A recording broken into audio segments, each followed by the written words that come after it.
नमस्कार, welcome to the success point. कक्षा 10वीं की सामाजिक पाठ्यपुस्तक का सत्ता की साझेदारी पाठ को देखने वाले हैं। थोड़ा बहुत पाठ का सार और संबंधित महत्वपूर्ण प्रश्न उत्तर हम देखेंगे। तो कहानी कुछ इस प्रकार से इस पाठ की कि इसमें श्रीलंका और बेल्जियम के बारे में जिक्र किया गया है, हमको समझाने के लिए कि सत्ता की साझेदारी क्या होती है। सत्ता की साझेदारी का मतलब, सत्ता मतलब शासन और साझेदारी मतलब कि देश में रहने वाले विभिन्न समाज या विभिन्न संप्रदाय, विभिन्न धर्मों के लोगों की भी शासन में क्या होनी चाहिए, भागीदारी होनी चाहिए। जैसे किसी देश में मान लो हिंदू और मुस्लिम दोनों धर्म के लोग रहते हैं, तो शासन में हिंदू भी चुन करके जाएं, यानी कि संसद में या विधानसभा में, और मुस्लिम भी चुन करके जाएं, वो अपने अपने लिए काम करें। इसको बोलते हैं सत्ता की साझेदारी। ठीक है। अब श्रीलंका और बेल्जियम का उदाहरण लेकर समझाया गया है कि श्रीलंका में सत्ता की साझेदारी नहीं हुई, इसलिए कि वहाँ क्या परिणाम हुए, और बेल्जियम में सत्ता की साझेदारी नहीं हुई लेकिन कुछ हद तक वहाँ पे बाद में हो गई थी, तो क्या परिणाम हुए। तो इन दोनों का जो उदाहरण लेकर के हमें सत्ता की साझेदारी समझाई गई है। तो श्रीलंका को हम देखते हैं ढंग से। तो श्रीलंका में देखो, श्रीलंका में दो प्रकार के लोग रहते थे। एक तो रहते थे सिंहली, जो कि वहाँ के स्थायी निवासी थे, और एक रहते थे तमिल, जो कि भारत से वहाँ पर गए थे। कुछ तमिल वहाँ के भी थे। तमिल का मतलब तमिल भाषी लोग, तमिल भाषा बोलने वाले, और सिंहली मतलब सिंहली भाषा बोलने वाले लोग। तो लगभग 74% जो थे वो सिंहली थे, और शेष जितने भी बचते हैं 26%, ये इसमें 6% गलत लिखा हुआ है, 26% जो बच रहे हैं वो तमिल लोग थे, यानी कि भारत से गए हुए थे। कुछ वहाँ के स्थायी निवासी भी थे। तमिल में भी दो वेराइटी थी। ठीक है, एक वहाँ के स्थायी निवासी और एक कुछ भारत से गए। इसमें तमिल में हिंदू और मुस्लिम दोनों आ जाएंगे, तमिल भाषा बोलने वाले। ठीक है। अब जब श्रीलंका स्वतंत्र राष्ट्र बना 1948 में, तब सिंहली जो लोग व्यक्ति थे वहाँ के, सिंहली भाषा बोलने वाले, उन्होंने सोचा कि देश हमारा है और हम यहाँ के स्थायी निवासी हैं, तो शासन हमारे हिसाब से चलेगा। इसलिए उन्होंने अपने हिसाब से जो है पूरा शासन संभाल लिया। तो इसका विरोध किसने किया? तमिल लोगों ने, कि भाई देश में हम भी रहते हैं तो हमारा भी कुछ ना कुछ इस पर अधिकार होना चाहिए, हमारे भी शासन में हमें भागीदारी मिलनी चाहिए। तो वहाँ पर सत्ता की साझेदारी नहीं हुई, इसलिए फिर वहाँ पर क्या परिणाम देखने को मिलते हैं हम आगे पाठ में पढ़ेंगे। और बेल्जियम में किस प्रकार की व्यवस्था थी? तो बेल्जियम में जो देखो आप, बेल्जियम में 3 प्रकार के लोग वहाँ रहते थे। एक तो थे सबसे ज़्यादा डच भाषा बोलने वाले, जो कि 59% थे, और उसके बाद 40% लोग थे फ्रेंच भाषा बोलने वाले, और मात्र 1% लोग थे जर्मन भाषा बोलने वाले। तो ये डच भाषा बोलने वाले लोग हैं जो फ्लेमिश इलाके में रहते थे यहाँ पर, और 40% लोग जो फ्रेंच भाषा बोलने वाले हैं ये बेल्जियम के वेलोनिया क्षेत्र में रहते थे, और 1% तो आप इसको नगण्य ही मान लो, इसका कुछ मतलब निकलेगा नहीं जर्मन भाषा का, तो क्योंकि मात्र 1% इनकी संख्या है। अब इसमें यहाँ, और इसकी राजधानी में कुछ अलग व्यवस्था थी। बेल्जियम की जो राजधानी है वो है ब्रसेल्स। ठीक है, तो बेल्जियम की राजधानी ब्रसेल्स में अलग व्यवस्था थी। यहाँ पर 80% लोग तो फ्रेंच भाषी थे और 20% लोग क्या है, डच भाषी थे। तो अक्सर करके यहाँ बेल्जियम की राजधानी में जो ब्रसेल्स में ये फ्रेंच भाषी लोग और डच भाषी लोग आपस में लड़ते रहते थे, क्योंकि यहाँ फ्रेंचों की संख्या क्या है, ज़्यादा है, जबकि ओवरऑल पूरे देश में देखा जाए तो डचों की संख्या ज़्यादा है। ठीक है, तो इस प्रकार से यहाँ पर सत्ता की साझेदारी हुई नहीं, इसलिए थोड़ा बहुत तनाव यहाँ राजधानी में देखने को मिलेगा। बाकी पूरे ऑल ओवर बेल्जियम में विशेष रूप से तनाव देखने को नहीं मिलेगा। सबसे ज़्यादा तनाव किसमें देखने को मिलेगा? श्रीलंका में। ठीक है, और तो हम आगे चलते हैं और पाठ के क्वेश्चन आंसर देखते हैं। पहला प्रश्न, निम्न में से कौन सी भाषा बोलने वाले बेल्जियम में रहते थे? तो इसमें ऑप्शन गलत है, ये सही नहीं आएगा, इसमें उपयुक्त सभी आएगा। डच, फ्रेंच, जर्मन हमने अभी देखा। बेल्जियम निम्न में से किस महाद्वीप का देश है? तो बेल्जियम जो है यूरोप महाद्वीप का देश है, तो ये ध्यान रखना आपको। बेल्जियम की राजधानी ब्रसेल्स से हमने देख लिया। बेल्जियम में कौन सी भाषा बोलने वाले तुलनात्मक रूप से ज़्यादा समृद्ध और ताकतवर थे? तो इसमें फ्रेंच भाषी जो लोग थे ना, वो थे तो 40%, लेकिन उसमें पैसे वाले लोग ज़्यादा थे, शिक्षित लोग ज़्यादा थे, इसलिए वो ताकतवर ज़्यादा थे थोड़े से। ठीक है, निम्न में से किस देश ने 1970 से 93 ईस्वी के बीच अपने संविधान पे 4 संशोधन किए थे? तो बेल्जियम ने किए थे। निश्चित रूप से 2 देशों का इसमें नाम आया है, तो जापान भारत तो हो नहीं सकता। 1956 ईस्वी में श्रीलंका ने कौन सी भाषा को राजभाषा घोषित कर दिया? तो 1956 में श्रीलंका ने सिंहली को राजभाषा घोषित कर दिया, क्योंकि अपने को बताया इनकी संख्या ज़्यादा थी, 74%। श्रीलंका में किस धर्म को मानने वालों की संख्या अधिक है? तो सिंहली निश्चित रूप से, और सिंहली जो व्यक्ति थे वो बौद्ध धर्म को मानते थे, इसलिए इसमें उत्तर आ जाएगा बौद्ध। ठीक है, किस देश में 2 समुदायों के बीच आपसी अविश्वास ने बड़े टकराव का रूप ले लिया था? तो बिल्कुल श्रीलंका में ले लिया था। श्रीलंका के गृह युद्ध का कब अंत हुआ? गृह युद्ध का मतलब होता है घर के अंदर ही लड़ना है, कि देश के अंदर ही जब लोग आपस में लड़ने लगे उसको बोलते हैं गृह युद्ध। ठीक है, तो 2009 में जो है वो समाप्त हुआ गृह युद्ध। बेल्जियम में फ्रेंच और डच बोलने वाले लोगों में तनाव का कब होने लगा था? तो इनमें तनाव 1950-60 के आसपास इनमें तनाव होने लगा था। न्यायपालिका की नियुक्ति कौन करता है? तो देखो 3 प्रकार के होते हैं, एक तो विधायिका, और विधायिका के नीचे फिर कार्यपालिका, कार्यपालिका के नीचे फिर न्यायपालिका, है ना। तो न्यायपालिका की नियुक्ति कौन करता है? कार्यपालिका। कार्यपालिका में कौन आते हैं? राष्ट्रपति, प्रधानमंत्री, मंत्रिपरिषद, ये सब कार्यपालिका के अंतर्गत आते हैं। विधायिका में संसद, राज्यसभा, लोकसभा ये आते हैं। रिक्त स्थानों की पूर्ति करो। श्रीलंका में एक स्वतंत्र राष्ट्र बना, तो श्रीलंका जो है कब बना, तो 1948 में बना। ठीक है। श्रीलंका का सबसे प्रमुख सामाजिक समूह कौन सा था, तो निश्चित रूप से सिंहली था, 74% आबादी थी इनकी। यूरोपीय संघ का मुख्यालय ब्रसेल्स को चुना गया।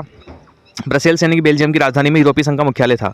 भारत का पड़ोसी देश श्रीलंका है। श्रीलंका में कुल जनसंख्या में 74% सिंहली थे। बेल्जियम की आबादी में 59% लोग कौन से थे, डच भाषा बोलने वाले थे। तो स्टार्टिंग में जब अपन ने वर्गीकरण पढ़ा देशों का फ्लो चार्ट के माध्यम से, वो आप ढंग से देखिएगा, ये सारे क्वेश्चन आपको निकल जाएंगे वहीं से। पहला प्रश्न है 1950 और 1960 के दशकों के बीच ब्रसेल्स में दो समुदायों के बीच प्रखर समस्या क्या थी, तो भाषा विविधता, क्योंकि वो डच बोलने वाले और वो फ्रेंच बोलने वाले, तो भाषा विविधता इन दोनों में थी, इसलिए लड़ रहे थे आपस में। और देश का नाम लिखिए जहां 1956 के बाद जातीय संघर्ष ने हिंसा और विद्रोह का रूप ले लिया, तो श्रीलंका। सत्ता की साझेदारी से क्या आप क्या समझते हैं, तो एक ऐसी व्यवस्था जिसमें समाज के सभी महत्वपूर्ण वर्गों को देश के शासन संचालन में स्थायी साझेदारी प्राप्त होना सत्ता की साझेदारी कहलाता है। गृह युद्ध किसे कहते हैं, तो किसी देश में सरकार विरोधी समूहों की हिंसक लड़ाई ऐसा रूप ले ले कि वह युद्ध सा लगने लगे, तो वो उसे गृह युद्ध कहते हैं। जैसे श्रीलंका में गृह युद्ध हो रहा था, सिंहली भाषा बोलने वाले और तमिल भाषा बोलने वाले लोग आपस में क्या करते थे, वहाँ पर लड़ रहे थे। ठीक है। लोकतंत्र में सत्ता की साझेदारी क्यों आवश्यक है, तो सत्ता की साझेदारी से विभिन्न सामाजिक समूहों के मध्य टकराव की संभावना कम रहती है तथा सभी समूह शासन व्यवस्था से जुड़ते हैं, यानी कि विभिन्न वर्गों के लोग जो है वो भी शासन से जुड़ेंगे, तो आपस में जो है लड़ाई झगड़े की समस्या खत्म हो जाएगी। ठीक है। और एक ही वर्ग अगर रहेगा तो वह अपने बारे में ही अपना हित सोचेगा और अपने ही हिसाब से कानून निर्माण करेगा, और दूसरे वर्ग की वो बिल्कुल भी परवाह नहीं करेगा, इसलिए फिर टकराव की समस्या बनी रहती है। इसलिए सत्ता की जो साझेदारी है वो हमेशा होनी चाहिए। हमारे देश में भी हम देखते हैं विभिन्न राजनीतिक पार्टियां हैं अलग अलग धर्मों के हिसाब से, तो इसलिए लड़ाई की समस्या थोड़ी सी कम रहती है। सत्ता की साझेदारी का लाभ बताइए, तो विभिन्न रासायनिक समूहों के मध्य टकराव की संभावना कम हो जाती है और राजनीतिक व्यवस्था के स्थायित्व के लिए अच्छी है कि जो राजनीतिक व्यवस्था बनाई गई है वो लंबे समय तक कायम रहती है, लोग लड़ेंगे नहीं तो कायम रहेगी। सत्ता की साझेदारी के माध्यम से सभी समूह शासन व्यवस्था से जुड़ते हैं। ठीक है। श्रीलंका में तमिलों में दो समूह कौन कौन से थे, तो हमने बताया था पहले भी कि दो तमिल कौन से थे, एक तो भारत से गए हुए थे और एक श्रीलंका के जो पहले से स्थानीय निवासी थे वो भी तमिल भाषा बोलते थे कुछ कुछ वहाँ पर, तो श्रीलंका मूल के तमिल और हिंदुस्तानी तमिल।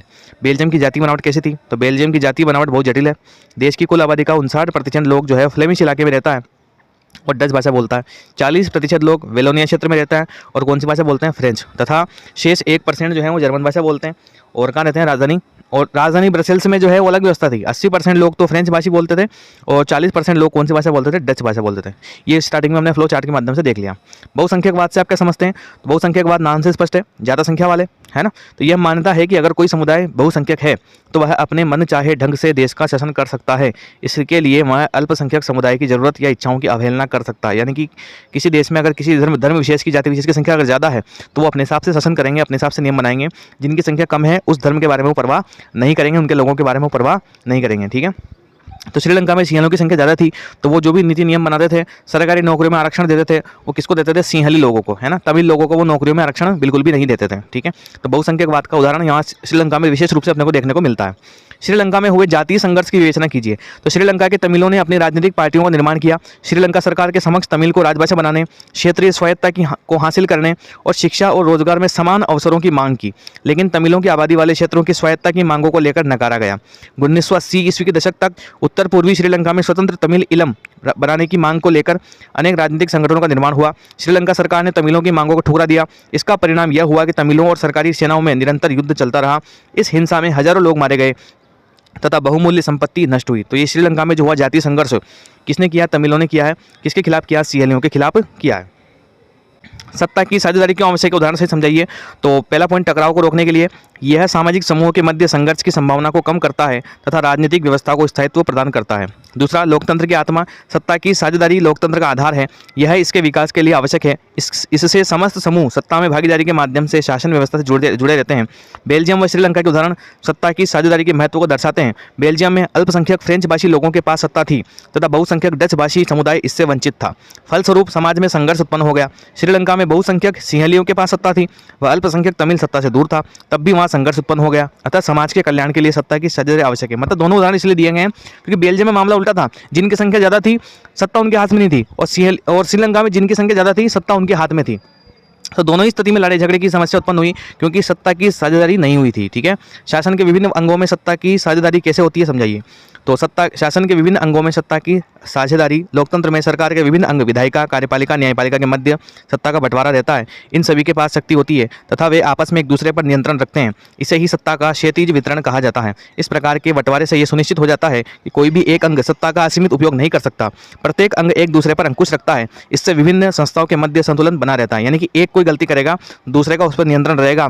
सारी शक्तियां एक को ही नहीं दी गई है, शक्तियों को बंटवारा बराबर किया गया है, इसलिए इसी को बोलते हैं सत्ता की साझेदारी। आशा करते हैं वीडियो आपको अच्छा लगा होगा। मिलते हैं नेक्स्ट वीडियो में। धन्यवाद।